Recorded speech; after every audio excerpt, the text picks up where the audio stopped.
മറ്റൊരു പ്രധാനപ്പെട്ട വാർത്തയിലേക്ക്. ഛത്തീസ്ഗഡിൽ മനുഷ്യക്കടത്തും മതപരിവർത്തനവും ആരോപിച്ച് അറസ്റ്റ് ചെയ്ത മലയാളി കന്യാസ്ത്രീകളുടെ ജാമ്യാപേക്ഷയിൽ വിധി നാളെ. NIA കോടതിയിൽ വാദം പൂർത്തിയായി. ജാമ്യാപേക്ഷയെ എതിർത്ത് പ്രോസിക്യൂഷൻ. വിവരങ്ങളുമായി ആന്റണി ജി സ്റ്റോർ ചേരുന്നു. ആന്റണി, മലയാളികളായ കന്യാസ്ത്രീകളുടെ ജാമ്യാപേക്ഷയിൽ നാളെ വിധി പറയാനാണ് തീരുമാനിച്ചിരിക്കുന്നത്. കൂടുതൽ വിശദാംശങ്ങൾ എന്തൊക്കെയാണ്?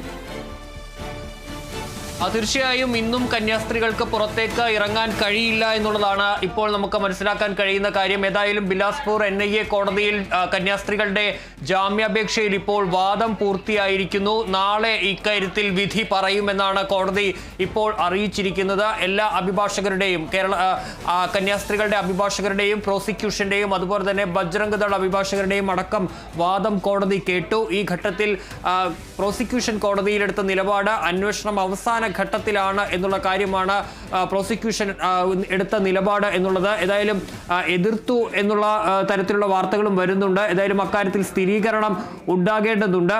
അതേസമയം ജാമ്യാപേക്ഷയിൽ നാളെ NIA കോടതി വിധി പറയും എന്നുള്ളതാണ് നമുക്ക് മനസ്സിലാക്കാൻ കഴിയുന്നത്. കോടതി നാളത്തേക്കാണ് ഇപ്പോൾ വിധി പറയാൻ മാറ്റിയിരിക്കുന്നത്. ജാമ്യത്തെ പ്രോസിക്യൂഷൻ എതിർത്തു എന്നുള്ള വാർത്തകൾ കൂടി പുറത്തേക്ക് വരുന്നുണ്ട്. ഈ അവസാന ഘട്ടത്തിലാണ് ഈ കേസിന്റെ അന്വേഷണം എന്നുള്ള കാര്യമാണ് പ്രധാനമായും പ്രോസിക്യൂഷൻ കോടതിയിൽ ഉന്നയിച്ച ഒരു വാദം എന്ന് പറയുന്നത്. ഏതായാലും ഇപ്പോൾ വളരെ സുപ്രധാനമായ ഒരു തീരുമാനം തന്നെയാണ് NIA കോടതിയിൽ നിന്ന് വന്നിട്ട് ഉള്ളത് എന്നുള്ളതാണ്. ഏതായാലും ഇന്ന് കന്യാസ്ത്രീകൾക്ക് പുറത്തേക്ക് ഇറങ്ങാനാകില്ല. നേരത്തെ ഇന്നോ അല്ലെങ്കിൽ ഇന്നലെയോ അല്ലെങ്കിൽ ഇന്ന് തന്നെയോ പുറത്തേക്ക് ഇറങ്ങാൻ കഴിയുമെന്നുള്ള ഉറപ്പാണ് കേന്ദ്ര സർക്കാർ അടക്കം നൽകിയിരുന്നത്. പക്ഷേ ഇന്ന് അത് അങ്ങനെയില്ല. പകരം നാളെ കോടതി വിധി പറയും. ഇക്കാര്യത്തിൽ കോടതിയുടെ നിലപാട് എന്താകുമെന്നുള്ള കാര്യമാണ് ഏറെ നിർണായകമാവുക. കാരണം നേരത്തെ സെഷൻസ് കോടതി അടക്കം തള്ളിയ കേസാണ് NIA കോടതിയുടെ പരിഗണനയിലേക്ക് വന്നത്. ഇക്കാര്യത്തിൽ വിശദമായ വാദം കോടതി കേൾക്കുകയും ചെയ്തിട്ടുണ്ട്. മനുഷ്യക്കടത്ത്, മതപരിവർത്തനം എന്നീ കുറ്റങ്ങളാണ് ഈ രണ്ട് കന്യാസ്ത്രീകൾക്കെതിരെ ചുമത്തി ഇരുന്നത്. നേരത്തെ ഹൈക്കോടതിയെ സമീപിക്കാനായിരുന്നു കന്യാസ്ത്രീകളുടെ തീരുമാനം. പക്ഷേ പിന്നീട് NIA കോടതിയിലേക്ക് തന്നെ വരികയാണ് ചെയ്തത്. നേരത്തെ സെഷൻസ് കോടതി ജാമ്യാപേക്ഷ തള്ളിയതിനെ തുടർന്നാണ് NIA കോടതിക്ക് കേസ് പരിഗണിക്കാനായി മാറ്റിയത്. അതിനെ തുടർന്നാണ് ഇന്നിപ്പോൾ ജാമ്യാപേക്ഷ നൽകിയത്. ഇന്നിപ്പോൾ ജാമ്യാപേക്ഷ നൽകി. ഇന്ന് തന്നെ ജാമ്യാപേക്ഷ കോടതിയെ കൊണ്ട് പരിഗണിപ്പിക്കാനുള്ള ശ്രമമായിരുന്നു കന്യാസ്ത്രീകളുടെ അഭിഭാഷകരടക്കം നടത്തിയിരുന്നത്. ഏതായാലും അത് ഫലം കണ്ടു. ഏതായാലും അല്പസമയം മുമ്പ് തുടങ്ങിയ വാദം ഇപ്പോൾ പൂർത്തിയായിരിക്കുന്നു. നാളെ ഇക്കാര്യത്തിൽ വിധി പറയും. അതേസമയം പ്രോസിക്യൂഷൻ എതിർത്തു എന്നുള്ള വിവരങ്ങൾ കൂടി പുറത്തേക്ക് വരികയും ചെയ്യുന്നുണ്ട്.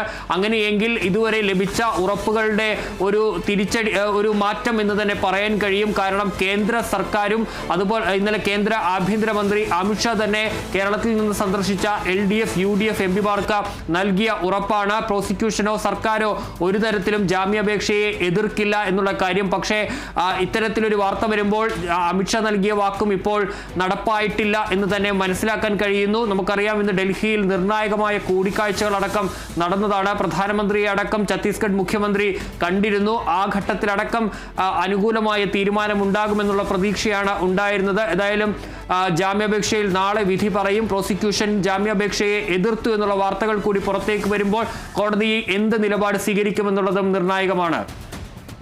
തീർച്ചയായും ആന്റണി ഇപ്പോൾ സൂചിപ്പിച്ചതുപോലെ തന്നെ ഈ ഒരു പ്രോസിക്യൂഷൻ ഈ ഒരു ജാമ്യാപേക്ഷയെ എതിർക്കുന്ന ഒരു സാഹചര്യം ഉണ്ടായി. ഈ ഒരു ജാമ്യാപേക്ഷ അല്ലെങ്കിൽ ഈ ഒരു കാര്യത്തെ എതിർക്കില്ല എന്നൊരു BJPയുടെ ഭാഗത്തു നിന്നും അടക്കം ഈ ഒരു സർക്കാർ ഇതിനെ എതിർക്കില്ല എന്നൊരു വാദം ഉണ്ടായിരുന്നു. എന്നിരുന്നാലും ഇപ്പോൾ ഈ ഒരു പ്രോസിക്യൂഷന്റെ ഭാഗത്തു നിന്നും ഈ ജാമ്യാപേക്ഷ എതിർക്കുന്ന ഒരു സാഹചര്യമാണ് ഉണ്ടായിരുന്നത്. ഈ ഒരു വിഷയത്തിൽ നമുക്കറിയാം നിരവധി പ്രതിഷേധങ്ങൾ അടക്കം ഉണ്ടായിരുന്നതാണ്.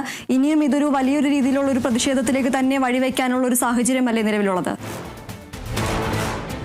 ഈ ജാമ്യാപേക്ഷയെ എതിർത്തു എന്നുള്ള വിവരങ്ങളിൽ ഒരു സ്ഥിരീകരണം ഉണ്ടാകേണ്ടതുണ്ട്. അങ്ങനെയെങ്കിൽ അത് തീർച്ചയായും പ്രതിഷേധങ്ങളിലേക്ക് പോകുമെന്നുള്ള കാര്യത്തിൽ തർക്കമില്ല. കാരണം BJP പറയുന്ന ഒരു കാര്യമെന്ന് പറയുന്നത് BJP അടക്കം നമുക്കറിയാം, ഞാൻ നേരത്തെ സൂചിപ്പിച്ചതുപോലെ തന്നെ കേന്ദ്ര ആഭ്യന്തരമന്ത്രി അമിത്ഷാ തന്നെയാണ് പറഞ്ഞിരുന്നത് സംസ്ഥാന സർക്കാർ ഒരു തരത്തിലും ജാമ്യാപേക്ഷയെ എതിർക്കില്ല. ഇന്നോ നാളെയോ ഇക്കാര്യത്തിൽ തീരുമാനമുണ്ടാകും. ഉടൻ തന്നെ കന്യാസ്ത്രീകൾക്ക് പുറത്തേക്ക് ഇറങ്ങാൻ കഴിയുമെന്നുള്ള ഉറപ്പ് ഇന്നലെ കേന്ദ്ര ആഭ്യന്തരമന്ത്രി അമിത്ഷായാണ് നൽകിയത്. അതിന് പിന്നാലെയാണ് ജാമ്യാപേക്ഷയുമായി ഇന്നിപ്പോൾ NIA കോടതിയെ സമീപിച്ചത്. ആ ഘട്ടത്തിൽ പ്രതിപക്ഷ ഈ സംസ്ഥാന സർക്കാരിന്റെ ഭാഗത്ത് നിന്ന് അനുകൂലമായൊരു തീരുമാനം ഉണ്ടായിട്ടില്ല, നടപടി ഉണ്ടായിട്ടില്ല, നിലപാട് ഉണ്ടായിട്ടില്ല എന്ന് തന്നെയാണ് ഇപ്പോൾ നമുക്ക് മനസ്സിലാക്കാൻ കഴിയുന്നത്. സ്വാഭാവികമായും BJP-യെ കൂടുതൽ പ്രതിരോധത്തിലാക്കും, പ്രതിഷേധത്തിലേക്ക് സഭയടക്കം പോകാനുള്ള സാധ്യതയുമുണ്ട്. നമുക്കറിയാം BJP-യുടെ സംസ്ഥാന അധ്യക്ഷൻ ക്രൈസ്തവ സഭകളെ അടക്കം അനുനയിപ്പിക്കാനുള്ള നീക്കങ്ങളുമായി മുന്നോട്ട് പോവുകയാണ്. ഇന്നലെ സിറോ മലബാർ സഭയുടെ major archbishop Mar Raphael തട്ടിലിനെ കണ്ടിരുന്നു. ഇന്ന് രാവിലെ CBCIയുടെ